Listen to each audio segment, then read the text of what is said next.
Hello friends, आज हम पढ़ेंगे द कोल्ड वॉर एरा पे लेक्चर 9।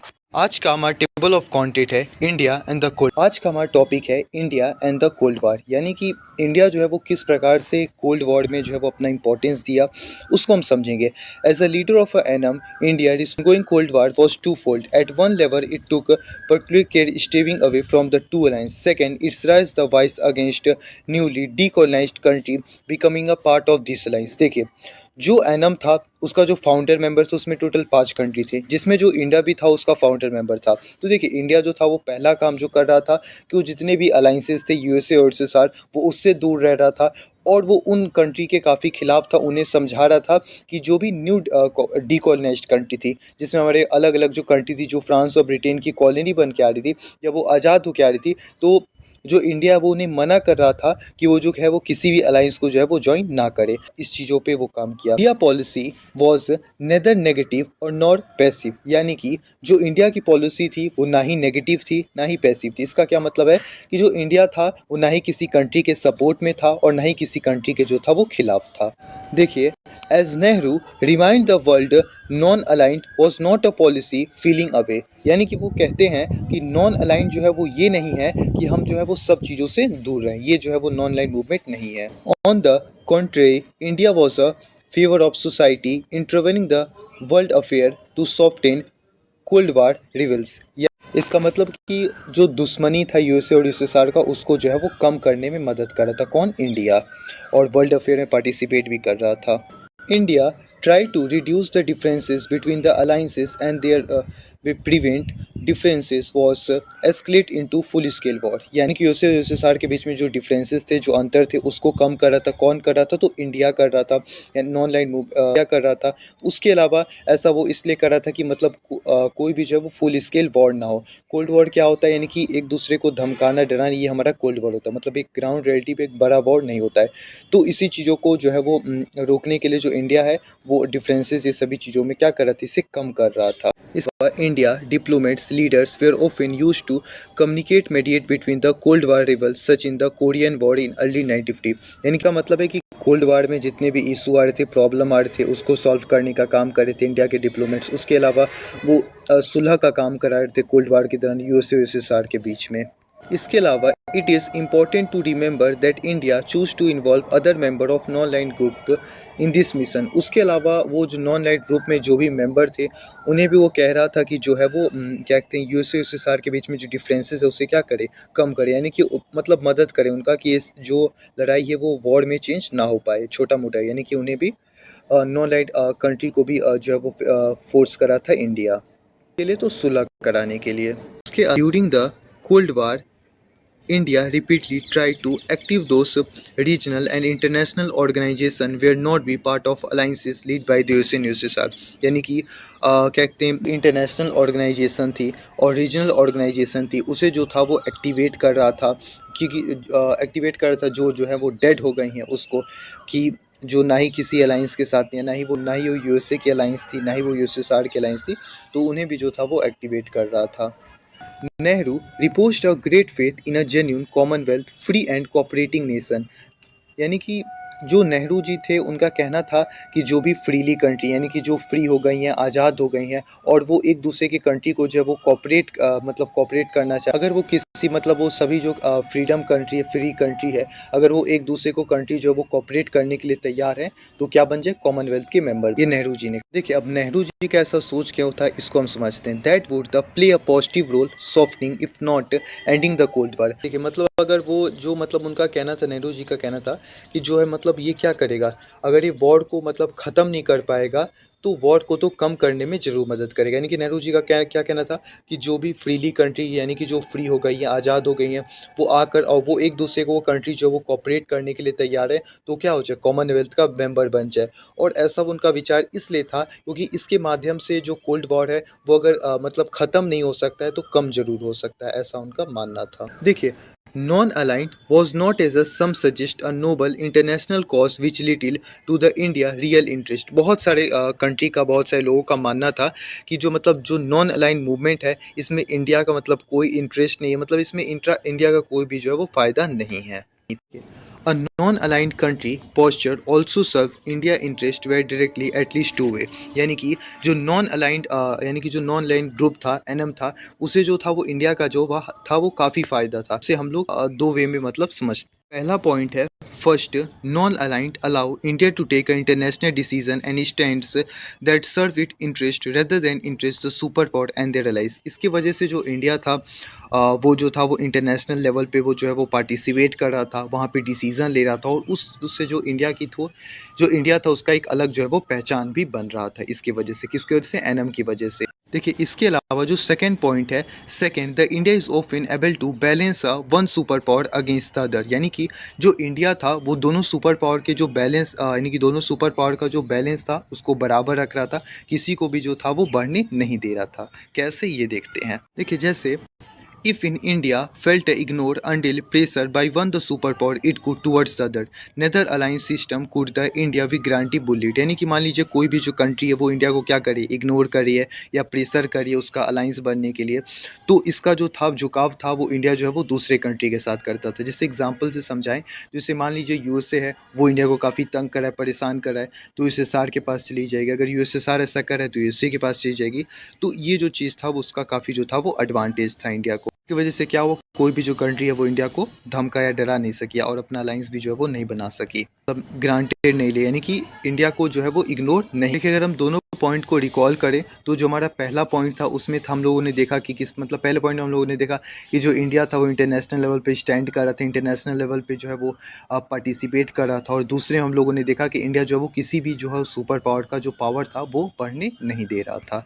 तो इस प्रकार से इंडिया को जो था वो नॉन अलाइन मूवमेंट से फायदा मिल रहा था। ये दो तरीका हम लोगों ने देखा। देखिए, India policy of non alignment was criticise on a number of account, here में refer to only to criticism. देखिए, इंडिया की जो पॉलिसी थी, नीति थी, उसे जो है वो काफ़ी क्रिटिसिज्म किया गया, यानी कि उसके मतलब लोग जो थे वो खिलाफ थे उसके प्रति।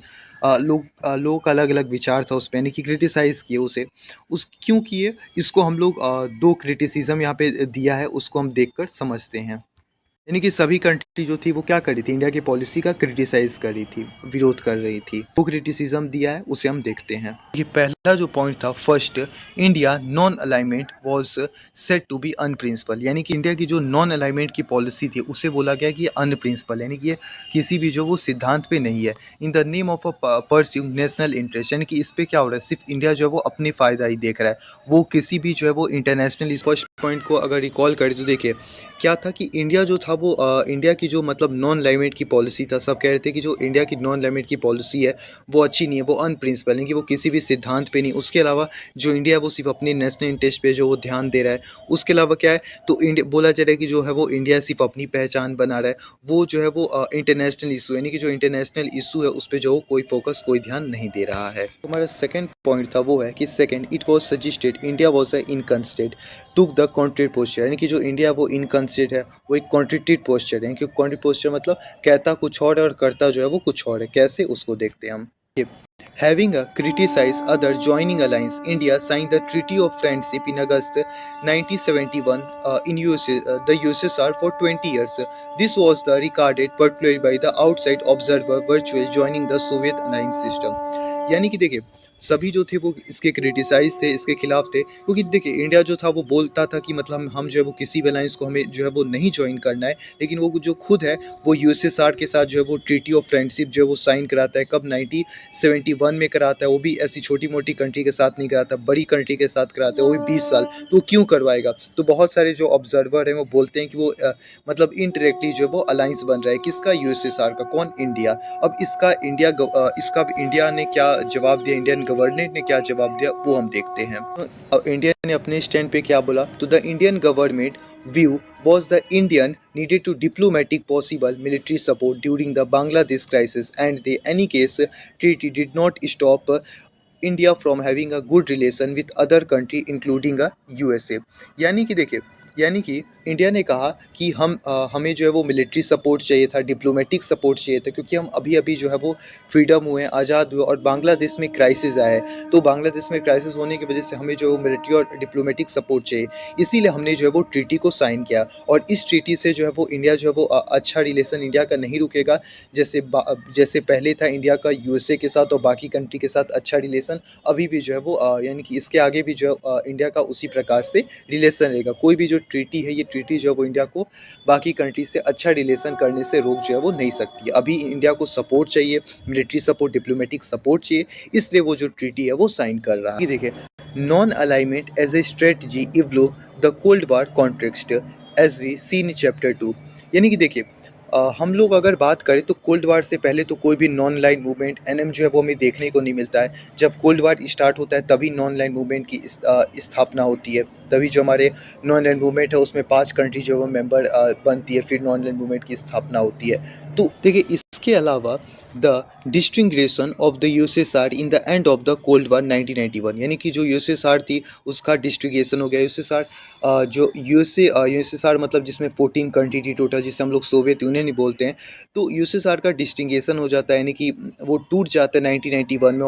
और तभी जो है वो कोल्ड वार का भी जो एंड, यानी कि उस टाइम 1991 में भी कोल्ड वॉर जो है वो धीरे धीरे ख़त्म होना शुरू हो जाता है। तो जो non alignment both as an international movement and is a core that Indian foreign policy lost some of early relevance and effectiveness, यानी कि जो नॉन अलाइनमेंट की जो इंपॉर्टेंस है वो ख़त्म हो जाती है। नॉन अलाइन मूवमेंट क्यों आया था कि हम जो है वो किसी अलाइंस के साथ जो है वो नहीं रहेंगे। नॉन लाइन मूवमेंट क्या था? देखिए, अगर हम देखें तो नॉन लाइन जो मूवमेंट था वो एक मूवमेंट था कि जो है वो हम किसी भी अलाइंसेस के साथ जो है वो नहीं जुड़ेंगे। लेकिन जब कोल्ड वार ख़त्म हो जाता है तो मतलब इसका जो वैल्यू है वो भी ख़त्म हो जाता है। कि मतलब देखिए, उसके बाद इसकी जो इफेक्टनेस थी, इसकी जो जॉब थी वो भी ख़त्म हो जाती है कि कोल्ड वार की वजह से ही बनाया गया था कि हम जो है वो किसी भी अलाइंसेस का साथ नहीं देंगे, फॉरेन पॉलिसी। तो कोल्ड वार के बाद इसका जो इम्पोर्टेंस है वो ख़त्म हो जाता है। However alignment contain some core value and underlying ideas, यानी कि देखिए, जो नॉन अलाइनमेंट का जो कुछ आइडिया था वो भी अब बच गया था। लेकिन इसकी जो इफेक्टनेस थी, वो जो थी वो ख़त्म हो चुकी थी, क्योंकि अब इसका कोई वैल्यू नहीं रह गया था कोल्ड वार के ख़त्म होने के बाद। It was based on the recognition that decolonized states share a historical influence and become a powerful to come together, यानी कि जो भी डीकोलोनाइज कंट्री आ रही थी, यानी कि जो इंडिपेंडेंस कंट्री आ रही थी, उनके पास स्टार्टिंग में यानी कि वो हिस्टोरिकली जो थे वो एक दूसरे से जुड़े हुए थे। तो वो साथ मिल के उन्हें अगर वो साथ मिल जाते तो साथ मिल के वो क्या एक पावरफुल जो है वो ग्रुप बने, यानी पावरफुल जो है वो फोर्स बनते। यानी कि देखिए, it was based on the recognition decolonise states and historical affiliation become a powerful come together, यानी कि जो भी न्यू इंडिपेंडेंट कंट्री आ रही थी, डीकोलोनाइज कंट्री आ रही थी, वो जो थे वो स्टार्टिंग में इतने पावरफुल शक्तिशाली नहीं थे। इनका सभी कंट्री का हिस्टोरिकली वो एक दूसरे से जुड़े थे। तो अगर इन्हें पावरफुल शक्तिशाली बनना है तो इस सबको साथ जो है वो मिलना पड़ेगा। तो इस चीज़ों में लेकिन हम लोगों ने देखा कि कुछ टाइम के बाद जो है वो नॉन लाइन मूवमेंट में जो इकोनॉमिक इशू है उस पर ज़्यादा फोकस मतलब ज़्यादा फोकस जो है वो देने लगा। यानी कि it meant the poor and the often very small country the world need become a follower on big powers that could pursue independent foreign policy, यानी कि जो न्यूली इंडिपेंडेंट कंट्री आ रही थी वो तो इतना अमीर हो नहीं रही थी, गरीब थी वो, क्योंकि डीकोलोनाइज थी वो। अमीर कंट्री, रिच कंट्री से वो आज़ादी पा के आ रही थी। तो उनके पास जो था वो इतना वो रिच कंट्री थी नहीं, डेवलप कंट्री थी नहीं, तो उनके पास काफ़ी पुअर था, गरीबी थी। तो उन्हें जो है वो अगर अपने देश में डेवलपमेंट और विकास लाना है तो उन्हें जो है वो बड़े बड़े कंट्री को फॉलो करने की कोई आवश्यकता नहीं। वो जो है वो क्या कहते हैं, नॉन लाइन मूवमेंट के साथ जुड़कर जो है ये देखिए, it was also based on reserve democracy, the international system thinking about the alternative world order reduce inequality। inequalities यानी कि मतलब क्या? देखिए, जो मतलब नेम के कंट्री थे, यानी कि नॉन अलाइनमेंट के जो कंट्री थे, उनके पास आप देखेंगे तो उनके पास ना डेवलपमेंट है, ना उतनी हेल्थ की फैसिलिटी अच्छी है, ना उतना एजुकेशन फैसिलिटी अच्छा है। मतलब कोई भी सेक्टर जो है वो उनका उतना अच्छा जो है वो नहीं, इसलिए उन्हें यहाँ पे बीमारी भी बहुत ज़्यादा है, गरीबी भी बहुत ज़्यादा है। तो उन्हें काफ़ी ज़्यादा प्रॉब्लम जो है वो फेस करना पड़ता है। और ये चीज़ है वो तभी सही कर पाएंगे जब वो सब जो है वो आपस में मिलेंगे, एक साथ होंगे और अपने आप को जो है वो इंटरनेशनल लेवल पे क्या कर पाएंगे, रिप्रेजेंट कर पाएंगे। इसीलिए बोल रहा है this core idea remain irrelevant the cold war ended. ऐसा मतलब नहीं है कि कोल्ड वार के पहले ये सही था, कोल्ड वार के बाद भी इसका जो मतलब वैल्यू है वो रिवलेंट है, वो सही है। यानी कि आज के लेक्चर में हम लोगों ने मतलब जो इंडिया का किस प्रकार से इम्पोर्टेंस रहा, इंडिया जो है वो किस प्रकार से उसका जो था इम्पोर्टेंस था कोल्ड वार में, वो हम लोगों ने आज के लेक्चर में देखा। आज का लेक्चर आपको कैसा लगा आप कमेंट में जो बताएगा। Thank you for watching this video.